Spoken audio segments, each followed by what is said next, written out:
Good morning and welcome to today's 20-minute update, BCF's monthly series of interactive live streams that give you an inside look at BCF, our initiatives, the work we do in Baltimore City, Baltimore County, and the entire region. Thanks for joining us today. Before we get started, I just want to mention that we're having some connectivity issues with our internet connection, so if the video stream is a little bit choppy, we apologize for that. You can always follow up and watch the whole video at bcf.org/20-minute-update. My name is Andrew Waldman with BCF, and joining me today are Wendy Samet and Willie Little. Morning. Wendy is the Executive Director of Middle Grades Partnership, an initiative at BCF, and Willie is the Director of the Middle Grades Partnership Program at McDonough School.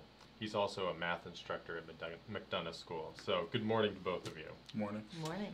Before we get started, I just want to thank our civic leadership donors for their support today. It's because of you that we can provide resources like the 20-minute update. So thanks once again.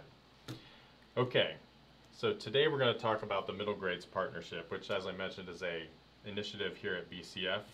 We've actually had a couple 20-minute updates on the Middle Grades Partnership in the past, so today we're going to dig just a little bit deeper into what an actual program does, which is why Willie has joined us today, and we thank him for that. But before we dive into that, I just want Wendy to give us like a very quick overview of what Middle Grades Partnership is and what it's doing this summer. So, Wendy? Great, thank you. Yeah. We're about to begin. Middle Grades Partnership is an innovative 3-year program for Baltimore middle school students. We provide educational opportunities, enriching experiences, and access across social boundaries through partnerships between public and private schools. Interesting. So can you tell us what that actually looks like in practice? Sure. So in the summer, we started out as primarily a summer program. We partner middle school students from a Baltimore City public middle school with an independent or private school. So Willie is a teacher and coach at McDonough. His partnership school is Mount Royal. They've been partners for 13 years. And we look for students, public school students, who are sort of in the middle or on the fence, not necessarily superstars, not necessarily the most at-risk kids, although we get some of each of those as well. And we provide a fabulous summer for them at McDonough School with McDonough students. The teachers come from both McDonough and Mount Royal, and they create their own curriculum and enrichment experiences unique to their program. And I think you mentioned this, but you said you had 9 partnerships. How were those partnerships connected originally? I think through a lot of work at the Baltimore Community Foundation and with my predecessor, Beth Casey. We had 6 partnerships when I began here almost 5 years ago, and we're now up to 9 public-private school partnerships. Interesting. And we'll be serving almost 500 students this summer. Wow. Willie, I'm wondering if you might be able to tell us a little bit about how your partnerships work. Maybe just give us a general overview of what's happening at McDonough School this year. Sure. So for the summer program, we'll have 75 students or so altogether, 22 kids from McDonough and the rest from Mount Royal. As Wendy said, we have teachers from both schools. For the morning time for our schedule, we have math, English, science. Some kids will have some Spanish, a little cultural immersion. And in the afternoon, we have organized activities. One of the things that we have at our school is a rock shop. So one of the connections for the kids in the school, and this is actually through the school year as well, kids from both schools get together and work with one of the teachers from McDonough, Steve Martell, and write songs and produce songs together. They do that during the school year and in the summertime. Being at McDonough, there's so many resources. There's horseback riding, there's a pool, there's a rock climbing area. We're also going to do some robotics in the afternoon. Wow. And and we also have some time for free time. Kids can play a little basketball. They play this game called Gaga, where they hit the ball in the ground. They like doing it. But that's our basic day. We'll also have some field trips. We're going to go to Johns Hopkins University I have an old friend who's a professor there. We go to the science lab. Last summer they made liquid nitrogen ice cream and lit gummy bears on fire to show that there's calories burn and give energy. We're going to go to the Walters Museum this summer. So we also do some field trips. Interesting. So I don't know what type. You said there's you've got more students from McDonough than from Mount Royal. Like we have more students from Mount Royal than McDonough. Excuse me. Yeah. Wondering what kids, so these kids when they first come together, and what is that experience like for both McDonough and Mount Royal students? It's interesting because this will be our first summer having this many McDonough kids. I also was a director at Calvert School, and we had about the same ratio, 1/3 to 2/3. The kids are so similar in that they have the same interests, and the thing that's different is just the schools where they go to and maybe some of their little backgrounds. But once they get together, they have so much more in common that after the first couple of days, it's just like they're one group and you can't tell who's from which school. And they'll keep in touch. That's right. They have so many ways to keep in touch now with social media. They become Facebook friends, Instagram. They follow each other on Twitter. So I'm really excited to see how this group of kids really melds together. But it doesn't take long. They get along. The differences they have are much fewer than the things they have in common. I don't know if you have the opportunity to eavesdrop on their conversations, but what types of what type of information is being exchanged there? What kind of music do you listen to? What games do you play? If they instantly start sharing Instagram. What's your Instagram handle? And then when they start doing projects and things like that together, they just become a team. Imagine kids from different schools and they're building towers from spaghetti and marshmallows. After they get to know each other, they get to working together. It's really a great thing to see. And we find that across all our partnerships. Originally, when I started to bring the public and private school students together, which I always felt was important and started, but then after Freddie Gray, it became so evident to me that Baltimore is a very siloed city, and it was important to me that we find ways of breaking down those silos. So we started with a school year program where students did project-based learning from both schools.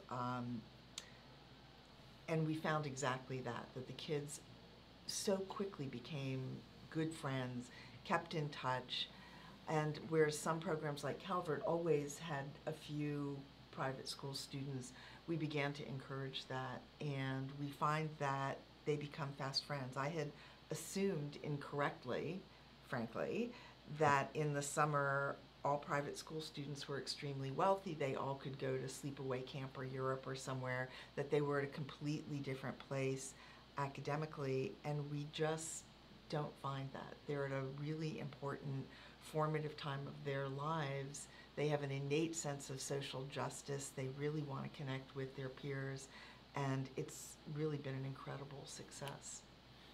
Yeah, that sounds great. I'm also wondering, you talked a little bit about the similarities across the programs. Are there guardrails that you set up as far as building these programs? Absolutely. Unlike many other summer programs, most of them are fabulous, we've taken a slightly different approach. We want all 9 of our partnerships to be unique. For their directors, there's one from the public school and one from the private school, who are selected by the principal or head of school. And we say to them, at the end of 3 years, we'd like our students to be able to write a 5-paragraph essay, read above grade level, able to cite from text and hopefully read for pleasure, and be ready to do high school algebra. And for our public school students, for them to get into the top academic high schools in the city. So from the public school side, we're picking kids who are on the fence, who are in the middle, who we feel with a little bit of a push and a little bit of extra experience can really soar. And we find that works. We have a 78% retention rate over 3 years for our public school students, which in a city of such transients is pretty amazing. And although 19% of students across the city, public school students, got into those top academic high schools last year, 88% of our students got in. Wow. So we know that we're making a really big difference in the academic careers of the public school students as well. And those top high schools, just for viewers that may not know. City, Baltimore City College, Polytechnic Institute, Western High School, and Dunbar. And then we always have 1 or 2 or maybe 3 students who go off to a private school for high school. That's not the point of what we do, but that always happens. And our students also get into marvelous schools like BARD, like BSA, Baltimore School for the Arts, Wow. and other wonderful schools. Willie, how do you build your summer program? You told us about all the projects and things that are going on. How does that come together from year to year? So there's 2 sides. You have the independent school recruiting, and you have the public school recruiting. And for us, Mount Royal, MGP is part of their fabric. It's been 12 years, 13 years, and so all the parents and students know about it. They're hopeful to be part of the program. For McDonough, I've spent the past 3 years telling the school more and more about the MGP program. During the school year, doing more activities together. I talked about the Rock Shop. There's concerts at both schools, and kids from each school will go travel to the other one. Cool. We played basketball together. So we did more things together to get the kids more comfortable and familiar with each other. Do presentations and assemblies, so show the kids what we've done in the summer. By the time I put the word out there with the parents, the kids were all excited about it already. Many of them were disappointed they already had plans for sleepaway camp or lacrosse camp. But being in the middle school and being able to share all the different things that MGP is doing has been a very good recruiting tool. And doing the MGP with Center Stage was also good. The kids that I had came back to school talking about it all the time. Great. So so recruiting with the independent school was just a little bit different, just because it's in the fabric of the school, but everyone doesn't know about it. And it being in a K-12 school like McDonough versus being in just a middle school, there's so many other things going on. Just making sure that MGP it becomes more visible has really been my goal. And what we found is that once we open it up to the independent school students, word of mouth takes over at the schools who've been doing this a little longer, okay. And there's tremendous demand. We don't, however, turn away any public school students that want to come and are recruited and express interest. Willie mentioned the Center Stage performance. I wonder if you might just give the viewers a little bit of a context for that. Sure. So for the last 5 years, we've been expanding middle grades partnership to include a school year program that addresses the needs of the public and private school students. And this year we did something entirely new. We went to, actually Center Stage approached us.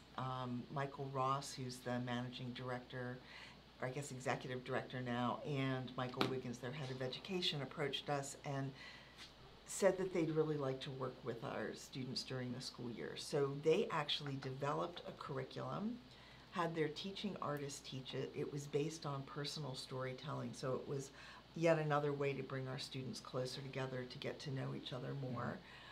Their teaching artists were fantastic, so they came out several times during the year. We held this at the public schools, and the students worked on storytelling. And then on May 12th, we had a fabulous day at Center Stage. The students arrived about 11:30. They had box lunches. There were workshops set up for all the students, so they could talk about coming up with their own aphorisms and performing them. They did stand-up comedy. There were StoryCorps type booths where they could record their stories, and the top 19 stories were rehearsing in the main stage area. We then had a wonderful event that parents, some of our donors, people in the community could come to, where there was an MC. We had Chris Wilson do a sort of keynote speak, and our 19 students told their own personal stories. Some were very personal and moving, some were very funny, and they were all terrific. And we had a reception afterwards. Center Stage felt really strongly, and I agree with them, that they wanted our students to feel comfortable in their space. We also wanted the students to learn to mingle with adults and be able to carry on conversation, and the day was over and they were bused back to their schools. Is there anywhere that people can find pictures or videos or any? It's on our website, Okay. which is middlegradespartnership.org. Great. We will make sure that we post a link to that on our Facebook stream that's going on right now. Great. I want to pause really quick. We've been talking a lot to see if anyone in the audience had any questions. If you're on the phone right now, you can just hit *6 on your keypad to unmute yourself and ask a question. If you're on Facebook, you can just post a question right on the Facebook stream. And I am checking the Facebook now to see if we have anything. I actually did get one via email. This question is, I guess, for both Wendy and Willie, and it is, what does it mean for Mount Royal students to be exposed to the extraordinary resources at McDonough? How do they feel? How do they then feel about their home school? That's a pretty. You know, we loaded get this question. question all the time, and frankly, when I started at MGP, I had the same question. McDonough is, it's nicer than anywhere I ever went to college. It's a remarkable school, and it's beautiful, and there's lots of green grass, and you know, there's horseback riding in every facility and amenity you could ask for. Mount Royal is also a wonderful school, but clearly the facilities are not the same. And I can't tell you why the students don't feel resentful, except for that they don't. We never hear that. I think it's largely, it's a great opportunity and they know it, and I think all our independent schools make a really big effort to have their public school students feel like they belong there, like they're part of it, like they're welcome there, that it's not a charity, that their presence there is valued. Yeah, I agree with that.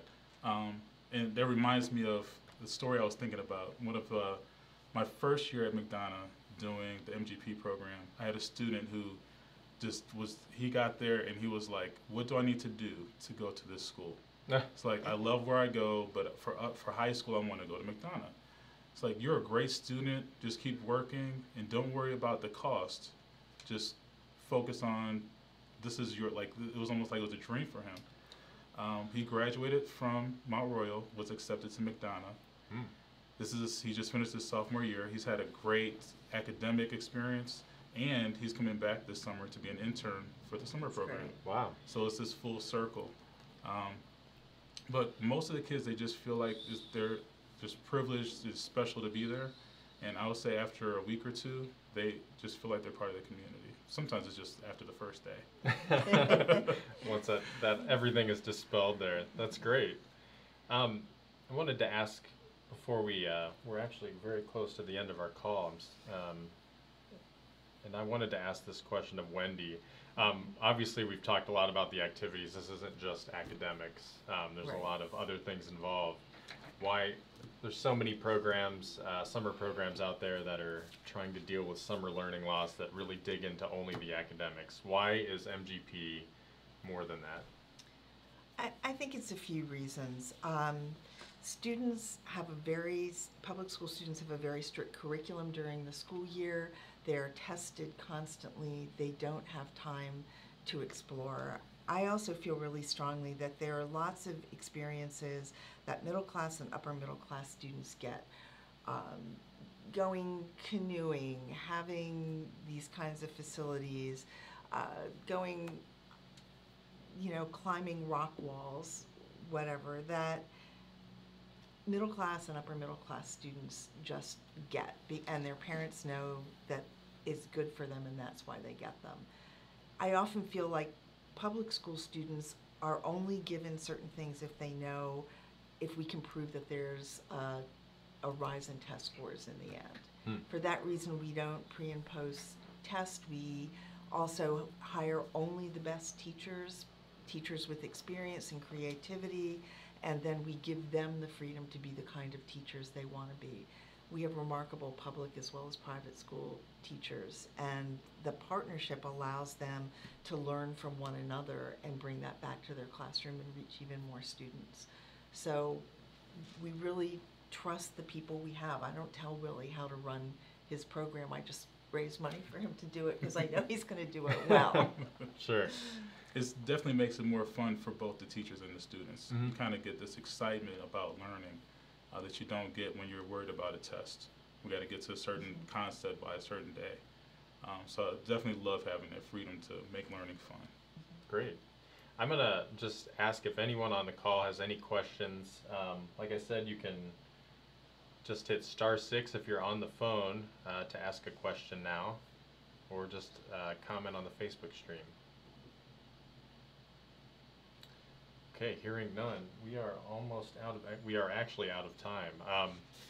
So I just want to give Wendy one more chance. We already mentioned the URL, but your program's about to start, right? Our program is about to start. We love having people on site visits. So anyone who's remotely interested, please contact us. You can reach us at 410-878-0827 and ask for either myself or Stephanie Felton, and we will arrange for you to come see what we do in person. Words are great, but there's nothing like seeing it actually happen.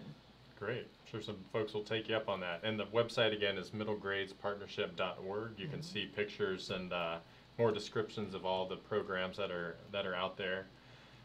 We're past time right now, but I want to just give a quick thank you again to our civic leadership donors and both Willie and Wendy for coming down to BCF offices this morning to do this. We really appreciate it. Next month we'll be back on July 20th at 9 a.m. We'll be talking to Shanesha Sauls, BCF's new president and CEO. So we hope everyone can tune in for that. If you want to sign up for updates and invites to the 20-minute update, just go to bcf.org/enews. Once again, thanks for tuning in, and we'll see you next month.